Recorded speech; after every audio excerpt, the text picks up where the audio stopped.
Hey, Corona TV viewers, this is Peter Keys from Leonard Skinner. I want to wish you all a happy birthday. First of all, let's just do the elbow bump because we can't do the handshake right now.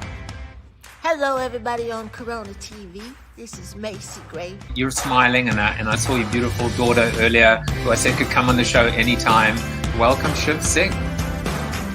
Thanks for having me, Joseph. Great to be with you.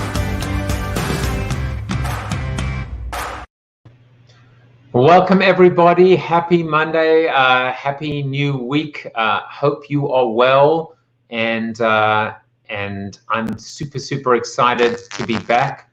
I missed you guys. This weekend was a weekend where I've been just focused 100% on my son. It's his bar mitzvah on Thursday. More about that. I'm actually taking off a day. I hope that's okay. Will you forgive me? Will you forgive me that I'm taking off one day, please? I beg of you. I just need to dedicate it to my family. I hope you won't forsake me. I hope you won't desert me. But yeah, it's a lot of stuff going on, and I'm excited, and the emotions are mixed. We were going to do it in Israel. We were going to do it away. We were going to be with grandparents or my parents, my mom, and just everything got turned on its head. And you know, the one analogy that I think of is, you know, you think of a match, like I think of a football match, a soccer match. You're 1-0 up, and it's about 75 minutes, and you're still 1-0 up, and you think you're going to win, and then the other team equalizes, and now it's 1-1. Let's say they equalize in the 82nd or 83rd minute, and now it's the 87th minute, and there's a penalty against you. And you say to yourself, you know what, I'll take 1-1 right now. Just give me 1-1. I'll take the draw. But 10 or 15 minutes prior, you were disappointed with the draw. You wanted the victory. And it just shows you how the things that we think are important and the things that we want to be important, when circumstances change, they're not important anymore. At least our priorities have shifted. And that, I think, is what's happening right now. Now it's about the weather. Hopefully the weather will be good, and we won't be disappointed. If we are, and it pours with rain, I mean, it's 2020. It's like, it's appropriate. But hopefully the weather will be good. Marcus is smiling in the background. Is that Marcus's way of saying it's definitely, Joseph, it's definitely going to rain? I hope not. I hope not. So Marcus is with me today. It's not just special to be with him, but it's a day before the launch of his book. So I feel honored, I feel humbled that I get to be with him almost a day before, and talk about launch and his feelings and his emotions about publishing the book. So yeah, it's going to be very awesome to talk to him about it, and learn from him and be inspired by him, because if nothing else, you will be completely inspired by him. So Marcus is today. We got Cyrus tomorrow. Cyrus has just written a book called Bombarded, which really is at the intersection between digital media and digital politics. And then on Wednesday, I'm really excited to be sitting down with Pauline Brown. Now, Pauline is the former North American chairman for LVMH, which is Louis Vuitton Moet Hennessy. I hope I pronounced that correctly. She's also a professor at Harvard Business School, and she's written a book which is all about the business of aesthetics.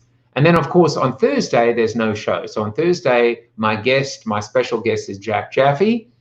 And then on Friday, well, I did have a guest, but he canceled because of some work pressures, which is completely understandable. So I'm looking to fill that position, and I will tell you more closer to the time. You might be surprised, you might not. And, you know, as I wrote down there, yes, I'm taking a day off. Sue me.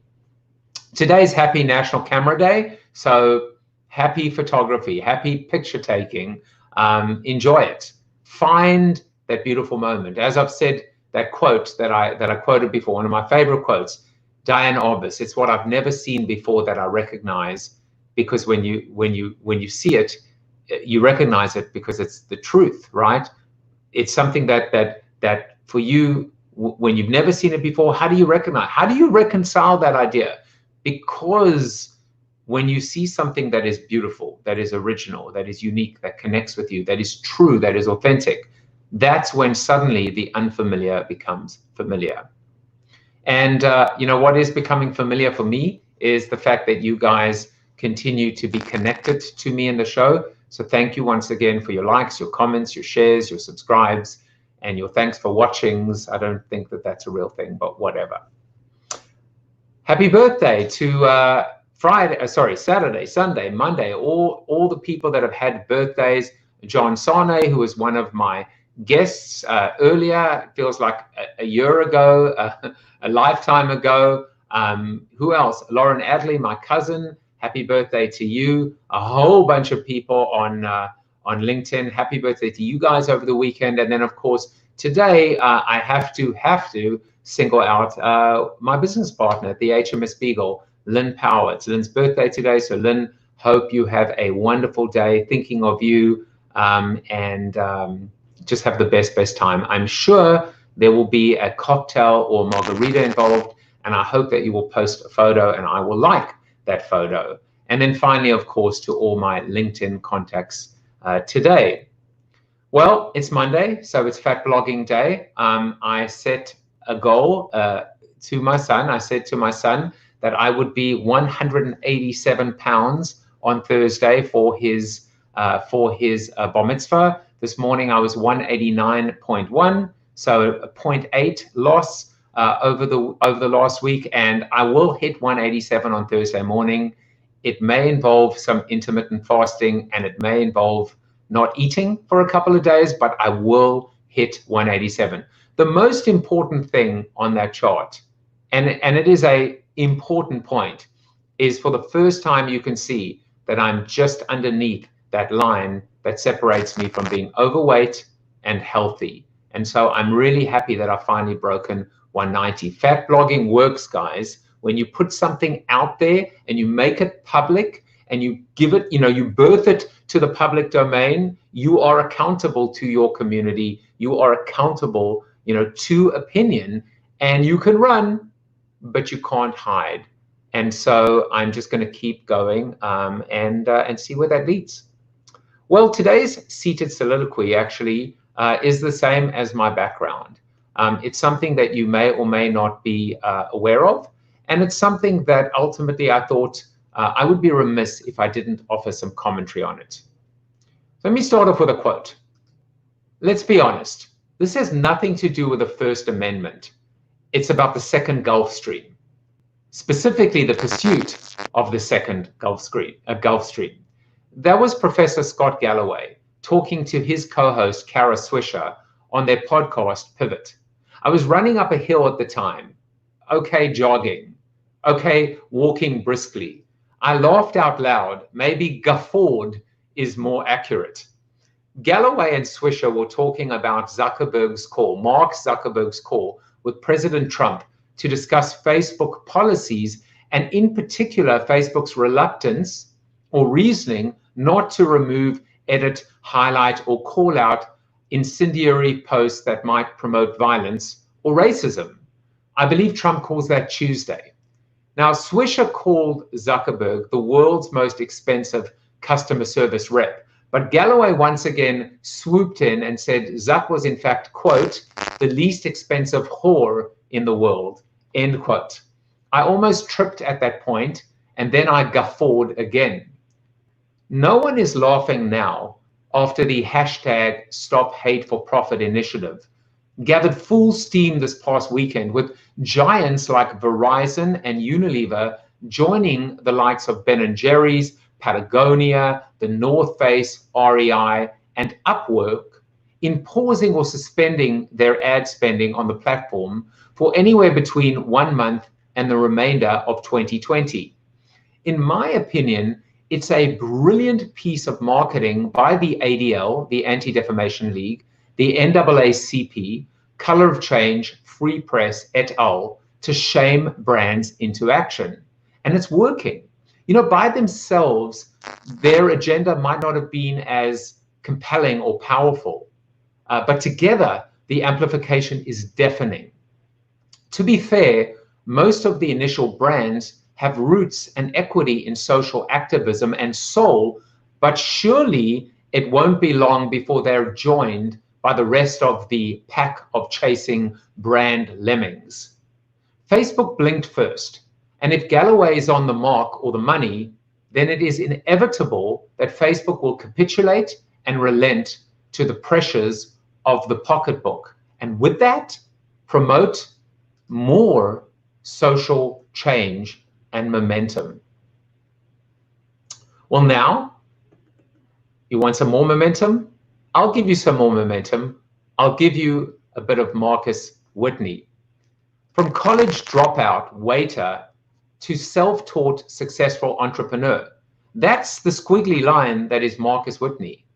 Marcus is CEO of Health Further, a strategic advisory firm working with leading healthcare organizations to navigate disruptive change, as well as founding partner of Jumpstart Health Investors, the most active venture capital firm in America focused on innovative healthcare companies with a portfolio of over 100 companies. Now, I didn't know this about him, but Marcus is also co-founder and minority owner of Major League Soccer team Nashville Soccer Club.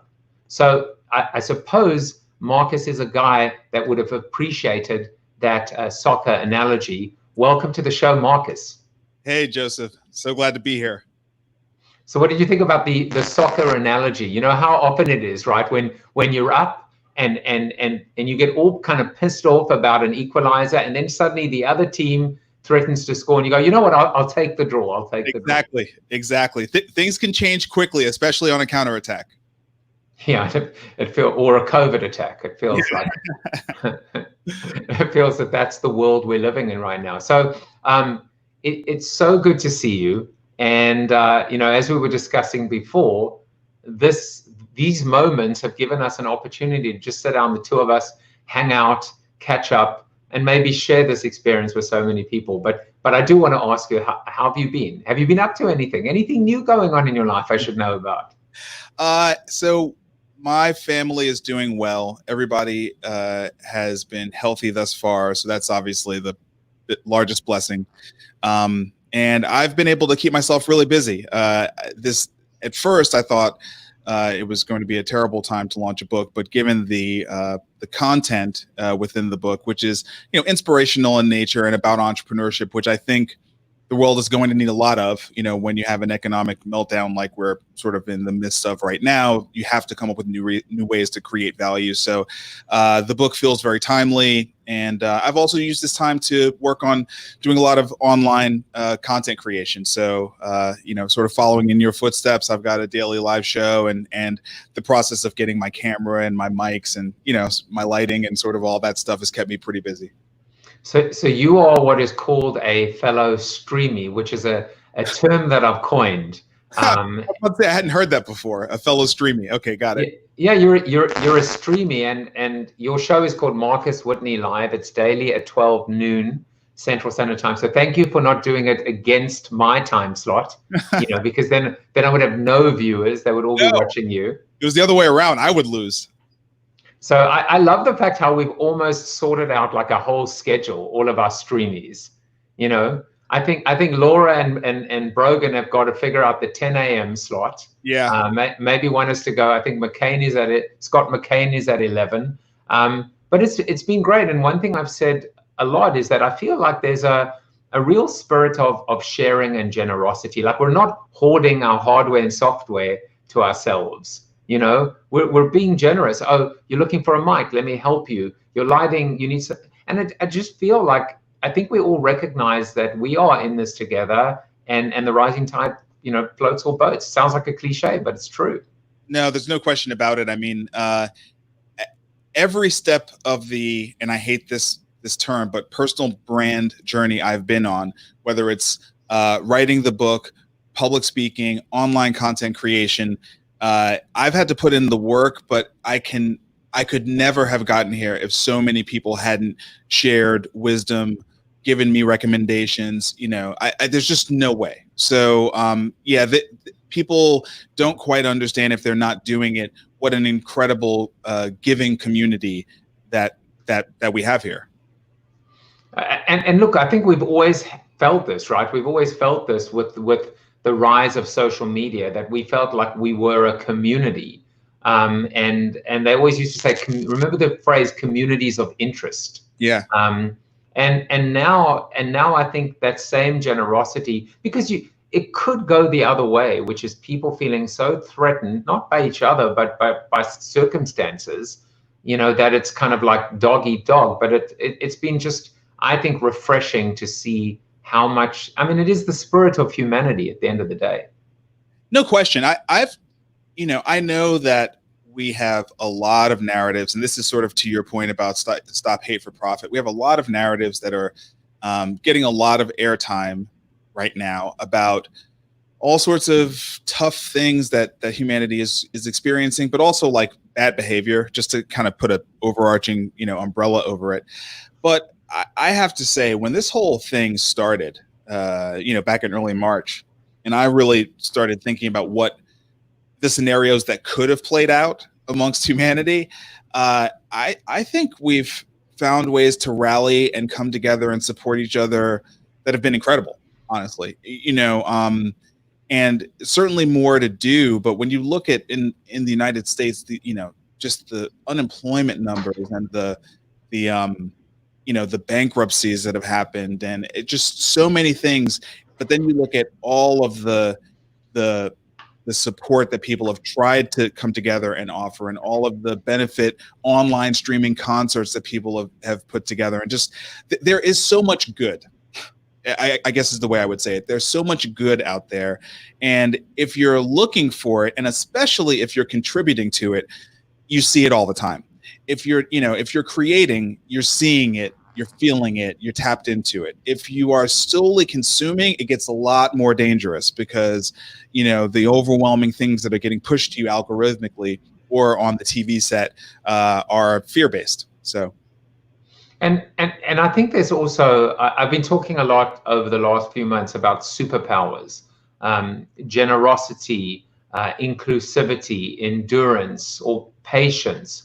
But I think another superpower now is, it's weird, it's almost the most contradictory one of them all, is vulnerability. See, I was being vulnerable there by just, but it's the ability to realize that we're not Superman, we're not invulnerable, and the ability to open up and say, I'm hurting, I'm in pain, I don't know, I don't know the answer, can you help me? These are not actually things that come naturally to humans, but it should. Yeah, I completely agree. I think there have been some really great examples that have helped us to understand that vulnerability is courage. Obviously, Brene Brown, that's a big part of her platform. But it is definitely the journey I've been on for the last 18 months. I spent the last 20 years as an entrepreneur. For the first half of it, just trying to get people to believe that I was valuable. And then, for like the first half of this last decade, really trying to live up to some image, and at a certain point you just realize how incredibly counterproductive that is, and really how damaging it can be, because you can never live up to that, right? You can only sort of be what you can be, which is a human being, flawed, inevitably going to make mistakes. But that's where you learn, and that's where you get better. And if you can acknowledge those mistakes, and that's where all the real growth happens. And so I've really dedicated so much of my life to being as honest and transparent about that as as is reasonable. And I found that it just connects with people so much more, because when you disarm, they feel like, oh, if you don't have your armor on, I don't have to have my armor on. We can have a real conversation now, about flaws. So yeah, so much of this is just we model what we see, and that's why it's so important to, if you have a platform and you have visibility, that's why it's so important to carry out the behavior you want to see other people carry out.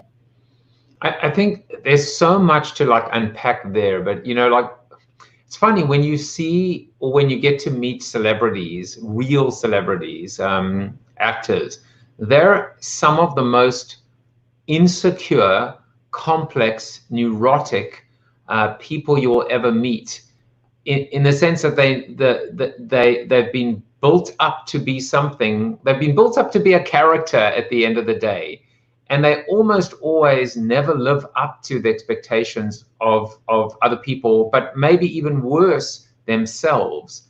And so there's this validation, I think, that we all crave. But being an entrepreneur, it kind of turns everything on its head. You know, it was funny to me because when I said to you, how do you want to be introduced? You know, this is what you gave me. And I just saw that word by itself, entrepreneur. It's such a powerful word. And I thought to myself, you know, there are two things in my life that I am proud to associate myself with, and the hardest things I've ever done. Mm-hmm. One is selling, being in sales. I have such respect for people who sell. All those media reps that would come and call on me when I worked in the agent. It is so hard to get someone to return your call and to take all of the apathy and the arrogance and the disrespect, and it is soul destroying. And the other one is to be able to call yourself an entrepreneur. That must be the highest order and badge or accolade. Yeah, and the thing that is that those two things have in common is the inevitability of failure. Like, there's no such thing as a salesperson who bats 1,000, right? And there's no such thing as an entrepreneur who hasn't failed miserably. Like I've not yet seen that person. So I thought you were about to say I've never failed myself, but oh my God. I'm sure that. No, trust me, I wrote all about it. That's I know. Half of my book is about that. By the way, Leslie Laredo says, love the comment about focus and impact of spending most of our time creating versus consuming media. I remember when I wrote Join the Conversation, I said, production is the new consumption. You know, it's like I am not watching television at the moment. I'm barely watching any content because when you create content, you are consuming that content as well, and you're giving versus taking. Yes, absolutely. These days when I consume, it is to help me create, right? So you might see me on YouTube looking up tips on Adobe Premiere, right, or something like that. But I'm not spending a tremendous amount of time simply consuming, kind of clickbait stuff. Definitely not. So here's Chip Griffin. He said, I discovered Marcus via YouTube recommendation not long ago. He has some great interviews on his channel, enjoying this conversation too. And yep. I have a feeling Chip will be in the Zoom after show, hanging on. And here's Darren Herman as well. So I always say when I see someone's name there for the first time, I know it's for my guest and not for me. So, all for you. Now you said you mentioned the F word, right, which is failure, and so you walked into my trap, because how did I know we were going to discuss that? And so if you watch the show, then you know that I find a quote, and my guest has to tell me who said this quote. This is actually one of my favorite quotes. Success is walking from failure to failure with no loss of enthusiasm. Oh, I feel like I just saw this the other day. Gosh. And I feel like it's somebody very famous. It was like Einstein or something like that, but I'm blanking. So the funny thing is, I think in the first kind of like 10 days, everyone kept on guessing this person and never was. And this time it actually is this person. This was Winston Churchill. Okay. But I love the idea of walking from failure to failure without losing enthusiasm. That's one of the best descriptions of I mean, it's not a failure, but really, what is success? Success is never, ever, let your head drop. Just keep moving forward and stay the course and believe in yourself. And that might be the story of your life. Well, I think at a certain point, you frame failure differently, right? So, and that's so much of life, right? It's how do you understand this thing you're experiencing? So, there was certainly a point where I connected failure with my sense of worth. And that's a really dangerous place to seat failure. When you can place failure as a teacher, as like a sign that you are real, if you can survive it and you can understand what you are learning in that moment as a real level up opportunity, then you have a completely different perspective on failure. Now, I'm not looking for failure, but I understand it's inevitable every time I try to do something, especially something that I haven't done before. I'm not going to be able to avoid it. So, it doesn't make it less comfortable, but how I can be in that moment with that discomfort is really the key for me. One of the things, as I was planning for this call, I can't believe I called it a call, because when people say, what I want them to say is, I've watched your show, and they go, I watched your podcast, or I watched your webinar. I'm like, well, this is not a webinar. This is a show as good as anything on television. I just called it a call. I don't know why. So whatever. But when I was planning for the show, I found this chart that I actually, it was a professor, I think, University of Virginia. And it to me epitomizes this fork in the road, because this is ultimately about convergent versus divergent thinking. And it shows you managerial versus entrepreneurial thinking, which is known as causal reasoning versus effectual reasoning. Whereas with management, everyone might be in different places, but they've all got to get to the same endpoint. 15% ROI, market share, it's all the same outcome. Whereas with entrepreneurs, we all kind of start in the same class or cohort or community, but where we end up is completely divergent and completely whether we're making it up as we go along, whether we pivot, whether we learn from failures. To me, this is the spirit of the entrepreneur. I love that. I think one of the reasons why I really like that is it creates some model for what has been my journey, where a lot of people, I've had people say to me that I really need to do a better job of focusing, and that I need to keep my eye on the money and things of that nature, because I've had stints in digital marketing and then healthcare innovation, both venture and then strategic advisory, and then I spent some time doing the soccer thing. Now I'm doing this book and digital content, but I see so many commonalities between those things, mostly because I see all of those things inside of something much, much broader, right? Which is the overall human existence and the overall economy and the intersectionality of these different things. And so I think maybe more important than the entrepreneurial graph, that management graph is the one I can't stand. the one that tries to get everyone to have this super myopic view. I rail against that for sure. And that may be even more of a cause for me being an entrepreneur than the fact that I have more of an open focus.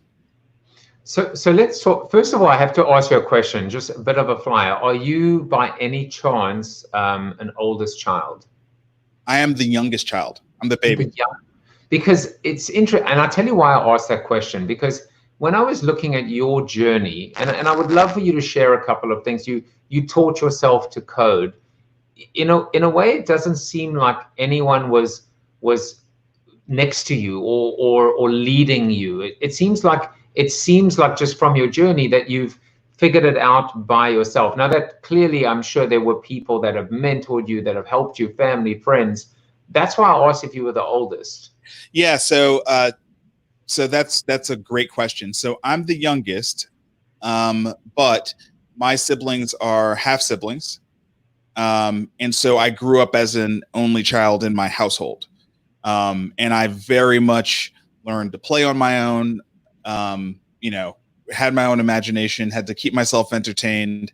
I had really good friends from my block, a best friend who lived across the street from me, but that's not the same as growing up in the same household. And so that's probably, I hadn't thought a ton about that, but I'm the youngest and also an only child. And of course, being the youngest is all about fighting for survival and fending for yourself, not getting drowned out. And being the oldest, or in a way, a kind of an only child, is all about figuring it out. So maybe it's an amazing kind of amalgamation of these two forces, which you don't normally see in a typical family unit. So I was just curious. I'm glad you brought it up. It's something I'll have to start noodling on. You know, I've always felt like it was an incredible blessing that I had these older half siblings, and they were, you know, they were older, and they were really older in a way where I could look up to them. You know what I mean? Like we weren't fighting for the same toys or things like that. So my older siblings, in particular, my sisters, you know, I really did look up to them. I spent a lot of time around them. My oldest sister Wanda, you know, they just kind of showed me how to be a good sibling. I feel like I never really had much pressure from that side of things. They've always my siblings have always been super supportive of me. I do think the only child thing is a big part of it. I feel like that is a big part of it. And if I'm being honest, I feel like the fact that I was in the house with my dad, I felt like I had this obligation to succeed because I did have some privilege in that. You know, that it's just unmistakable. I can't ignore it. It's true. I grew up with him in the house the entire time, and I benefited from that. And so I've always sort of felt like I owed it to my family to maximize that privilege, you know, and try to do as much with that privilege as I could. I don't talk about it a lot, but I do have this internal thing where part of why I want to do good is because I want to make sure that I can be there if my older siblings need me when that moment comes, and it really hasn't hit yet, but that's in there. Yeah. Anyway, we're getting deep, but no, I mean, I told you, we're just catching up. There's no one. It's yeah, just us. yeah. But it also, you know, it's funny. Like, let's bring it back to being an entrepreneur. Last week, I had Rich Mulholland, one of my favorite interviews since I've been doing this, and he spoke about, I think he called it a success marker or a success record. Like, you need these beacons in a way, and I said I call it a spousal ultimatum because you know, sometimes it's like being an entrepreneur, plunging yourself into a project, trying to find yourself, but still having that heaviness that you know, it's like on your shoulders about wanting to make, for you, your father proud, for me, my mother proud, my wife proud, my kids proud, but also being there for them. And it's, you know, and yet being an entrepreneur is almost like being a free spirit, but yet you're weighed down by the pressures and the obligations and all of this fear that basically people are saying, you know, you're going to fail, right? Because entrepreneurs fail. And amidst everything, you've got to have the spark. You've got to have that optimism and that belief, that faith that things are going to be okay. Yes, entrepreneurship is a form of freedom, insofar as if you're if you're not doing a side hustle, if you're fully doing it, you control your time. Now, whether you've designed your business in such a way where you controlled your time, but you gave it away to, you know, 16 hours of sales, then that's part of the way that you designed it, and you learn over time how to be better at that as an owner. But, you know, I think that freedom's not free, and so, you know, the lease payment on your freedom as an entrepreneur is that weight that you're talking about, right? Is that sense of obligation, is that need to, because it's binary. You don't get to keep that freedom if you fail ultimately, right? You can have micro failures here and there, you know, things that, and a micro failure can even be an entire enterprise, right? But entrepreneurship is a career. It's not the one business you're doing. So, you know, again, most entrepreneurs have failed at least in one business attempt, but you do multiple things and you learn like how to parlay the lessons from one thing into the next thing. So freedom's not free, and there's always going to be some sacrifice that you have to make, some weight that you have to bear, but it makes you a stronger individual. It can make you a stronger individual. It's, I mean, honestly, that was like listening to poetry the last couple minutes. I loved what you said, a form of freedom, and freedom isn't free. It's so true, and it's very, very powerful words. And I just letting that sink in, you know, for a moment, because the other thing, of course, when we go back and we realize now with everything going on in this world, you know, you mentioned privilege. Sometimes I use the word like it's a privilege to even have one, let alone two parents in your life. So there's privilege and a privilege. But if we've learned anything through this, it's that what we thought, you know, we have been slaves to the wrong things and the wrong priorities, from our stupid mobile phone to Netflix to Facebook to, and now here we are realizing, wait a second, open your eyes, wake up, you know, and do the thing that you were meant to do. And that's what I see when I see you. You know, it's about finding what you were meant to do, finding your purpose, your reason to not just live, but be truly alive. It fixes so many things if you can get there. So many things. Relationships, your relationship with other people in your life that are close to you, your relationship with your body, it's dialing in your purpose for being here and being able to live every day in that purpose is the best high in the world. And you don't need other things when you're there.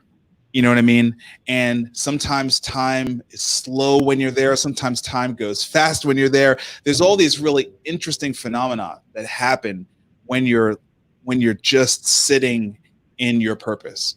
And that is really what I care most about. I mean, honestly, it's like, for me, you know, that the subtitle of my book is The Path to Claiming Your Creative Power from an Unlikely Entrepreneur. What I really care about is people claiming their creative power. That's the part. Like, entrepreneurship happens to be the way I understand. So that's what I wrote about, and it's a sustainable path and all that good stuff. Right. And I happen to believe it's, you know, because the way of the world that we collectively live in is capitalism.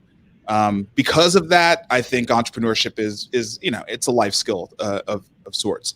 But what I really care about is people being able to claim their creative power, you know, people being able to sit inside of their purpose, their unique reason for being here, and that unbelievable high that comes from doing the thing that you're meant to do, and the feedback that the world gives you when you're doing the thing that you need to do, and how that is better than anything that money could ever buy. Right. So yeah, that's the whole thing for me. So I have two questions that are clearly connected. You said it's a wonderful thing, it's a great thing if you can get there. So my first question is, can everyone get there, everyone in the world? And secondly, can anyone or everyone be an entrepreneur?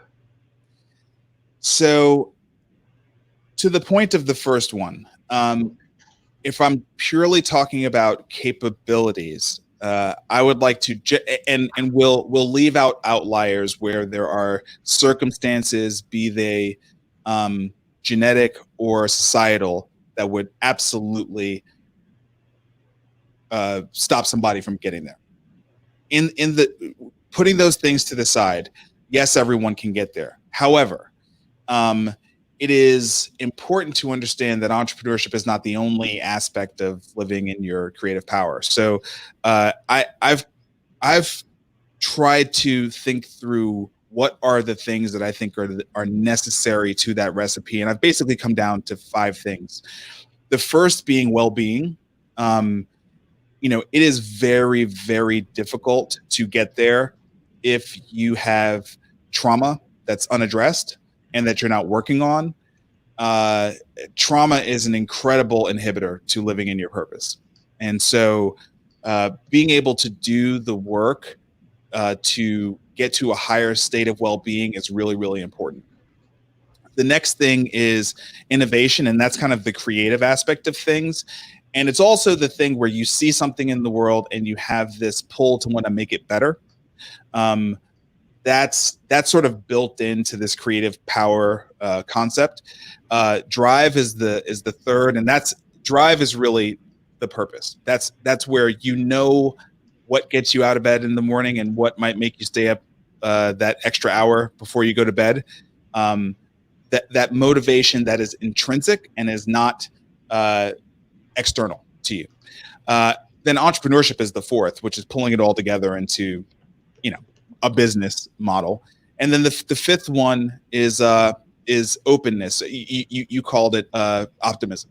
I call it openness, which is really, in a world where we're constantly being bombarded with like negativity, can you be open to the idea that things could be better? Can you be open to the idea that we might be able to have a better world on the other side of this than we had before, right? You know what I mean? Can you even see that? Is that a possibility for you? If you can see that, then you have hope, and then you have something to work towards. If you're closed to that possibility, it's pretty difficult. It's pretty difficult to live in your purpose with the kind of energy that it takes. When I tried to position the show, and I didn't even plan it this way, I said this is a show about hope, positivity, and optimism. And if there's time left over, maybe a little bit of marketing. And it's funny how it's an exact flip of my life before this. It was all about marketing with a little bit, if there's time left over, some hope, positivity, and optimism. Yeah. It's a classic example of living your purpose. And, and that's what I've said, like, about this thing now, about even CoronaTV. I said, this is my purpose. This is what I was meant to do. Yeah. I completely agree. And I do think there's something really interesting happening around our understanding of where we center work, right? You know what I mean? Where we center work. Work is important. We spend so much of our time doing it. This is, to a degree, Joseph, this is work, right? You know what I mean? This is the work that you said you wanted to do and you wanted to commit to. But it has to be infused with some real humanity. Otherwise, it just eats you up. It just wears you down, and you don't get anything out of it, right? Marketing can be really bad for that, because there is such a dark side to marketing. And when it's all about performance and ROI and tricks and hacks and growth and all these other kinds of things, people don't understand how dark marketing can actually be as a profession, as somebody, who's an expert in it. So, I love to hear that this is where you've landed. I love it. And you know what? I would say it's about 90 to 95% pure joy, and the other stuff is shrinking. At the beginning, I remember just the stress and anxiety when I had a bad show or when there was a technical issue. Now I'm like, what are you going to do? As I said, I'm taking a day off. Sue me. Yes. It's like, have I not? Are you not entertained? Have I not given you enough? We've got some interesting questions coming in, and I'll show you them. If there's time, we'll answer them. Otherwise, maybe we'll do that in the after show, which is live on Facebook. But also, David maybe will use this to get you to come to the after show, which is, does physical exercise help with 1 through 5? And then Leslie said, can Marcus give us a better way of referring to the new normal? So Marcus, you can think about those. If there's time left over, we can get there. But I do want to talk about the book. And, I'm going to try and attempt to do something, because I'm never satisfied with easy. I have to make things much harder for myself and stress myself out. So what I'm actually doing right now is I've been so impressed by what you've done. You've put together a magnificent book launch kit, and what you can see is, I was going through this and I was like, I wish I'd known about this when I put out my books. But there's a special Kindle version, and you've got all the the banners and the buttons and instructions how to right click and how to install and how to purchase limited edition signed copies, which you can see over there. And it's just brilliantly put together. There even are T-shirts, and my personal favorite is Hustler, Hacker, Hero. And for Leslie, she wants one that says build the new normal. So she wants to know a better version of it. But, I just want to say kudos to you for, not just putting together the book and the book launch, but making it easy for people to buy, to share, to embrace, to celebrate you. Well, thank you so much. One of my core principles around doing anything, the book is called Create and Orchestrate, and the orchestrate part is about collaboration and working with other people. Partnering is such a big part of everything that I try to do. And I have to give credit on that page to my marketing partner, Paul Hickey. So I've been working with Paul since the top of this year. We spent a lot of time on the back half of 2019 talking about collaborating, and we started in earnest in January. And the work that we've been able to do together, with him sort of being the chief marketing officer of the Marcus Whitney brand and creative power, has just been incredible. And the more time we've spent together, the more he understands exactly what I'm trying to get done. So he's responsible for that beautiful page. He gets better every week because he just knows what I'm saying better every week. And, Joseph, I didn't have a publisher. I've published this book by working with Scribe Media. So this is a book that I'm publishing myself. And I've had to, rely on friends who have published books before and learn all these lessons. And I just wasn't, too proud to ask. I've probably had 15 or more author friends who gave me all sorts of tips on how to do these various things. So I feel like, I have the kind of launch that I would have if I had a real book publisher behind the book, just through the community, and how incredibly generous people are with their experiences and with their wisdom. Yeah, to me, everything looks great. And talk to me a little bit about the cover, because it's powerful. It's not abstract. This is triumph. But it's also, I see a defiance as well. This is to say, this is who I am. I'm an entrepreneur. Take me for who I am, or get the, whatever hell out. But it's just this ability to stand up and say, this is me. This is who I am. So the cover wouldn't be the cover if again, another collaboration, an incredible photographer, Jason Myers, took the picture. Just one thing I have to say, the background is not Photoshopped. That's actually the lighting in the background of the photo that he took. So it looks like something that's absolutely Photoshopped, and it's not. It's just the brilliance of his photography. And the cover, I was offered multiple options of covers. This one just stuck out because for many of the reasons that you said. This is my first book. It was super hard for me to write. It was a 5-year journey of me becoming an author, and I was not an author when I set out to do it. But the thing I think I'm probably most proud of about the book is that these are my words. There are 50,000+ words that I wrote. And this is the wisdom that I have to authors to offer. So I wanted to provide on the outside a very clear indication of who is speaking to you as you read this book. Another thing I'll say, Joseph, and this is relevant for the time. This book is a 20-year journey, and it does have practical philosophies and frameworks about entrepreneurship. But the areas of business that I have been privileged to be able to enter in and experience some success, becoming a CTO of a digital marketing company, getting equity in a startup, venture capital, healthcare venture capital at that, and then pro sports team ownership. Quite frankly, these are just not areas that many Black people in America are have access into. And so I didn't write this book exclusively for Black people, but so many business books are not written by Black people, quite frankly. And, books are the authority that sort of shape culture. It's like, you think about the lean startup. Everyone just sort of flippantly says, oh yeah, I'm into the lean startup. Well, the lean startup was a book written by an individual, right? And so many of the terms that we use in the business world, OKRs, okay, that's a book by John Doerr, right? You know what I mean?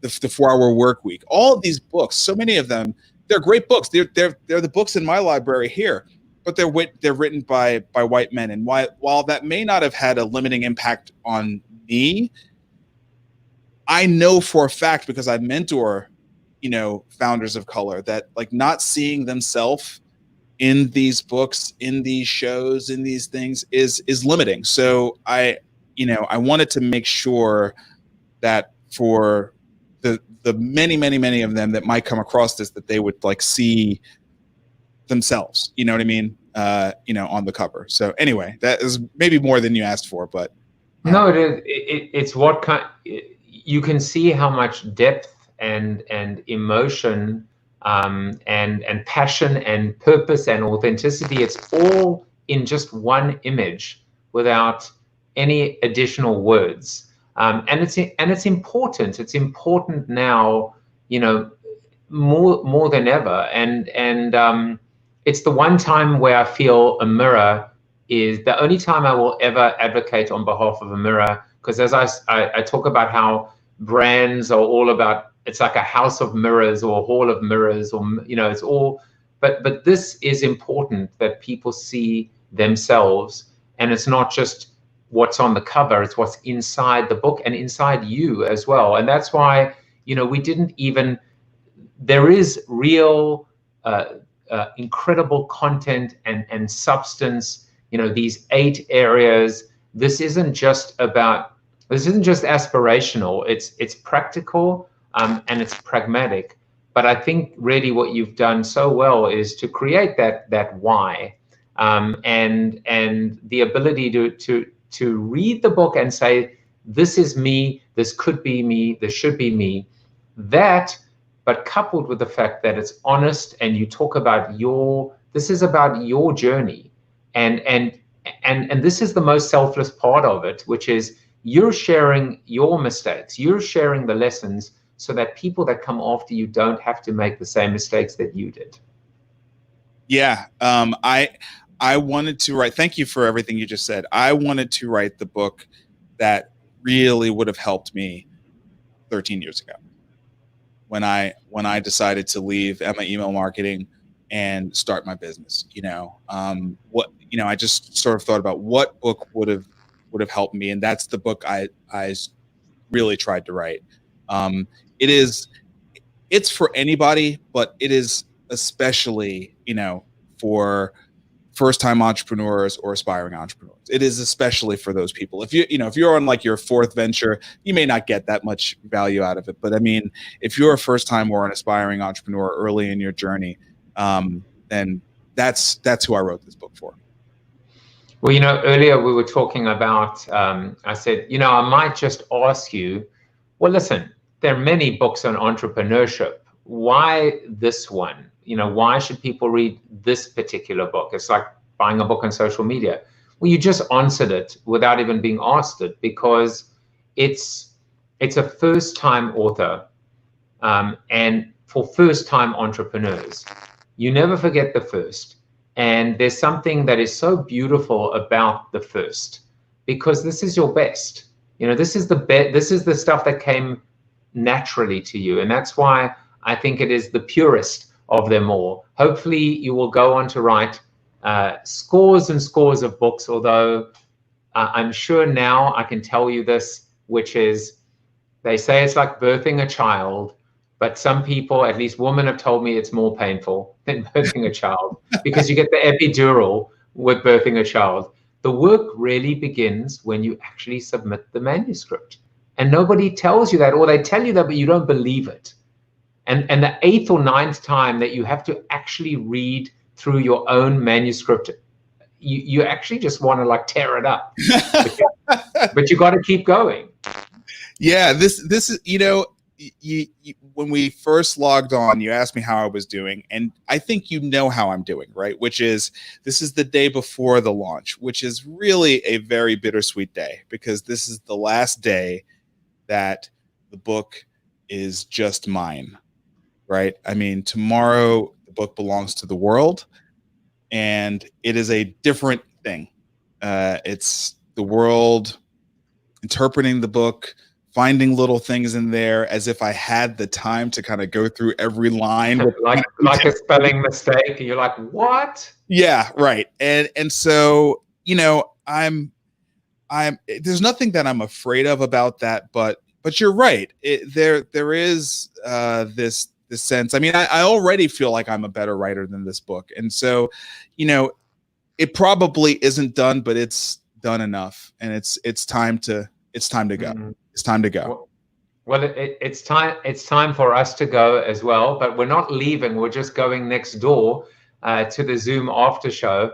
I love how you said that, by the way, this idea that today is the last day that it is yours. And then thank you. We should all thank you for graciously giving this to us. And I think you should, now this is an opportunity, if you want to, well, first of all, I'm telling you guys that if you want to learn more about Marcus and the book Create and Orchestrate, go to marcuswhitney.com or createandorchestrate.com.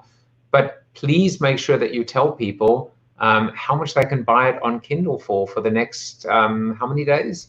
It is for a week. So until next Monday, until a week from today, it's available on Kindle for 99 cents. That was a decision that we made right as the whole pandemic thing hit, and we were just like, gosh, should we even do this? And it was like, yes, we should do it, but let's make sure that in the early going that the book is unbelievably affordable for as many people as possible. So please go get the Kindle edition this week. Well, I will be going to the Zoom after show, and then right after that, I'm going to go and buy my copy. Leslie says, thank you, a great conversation today.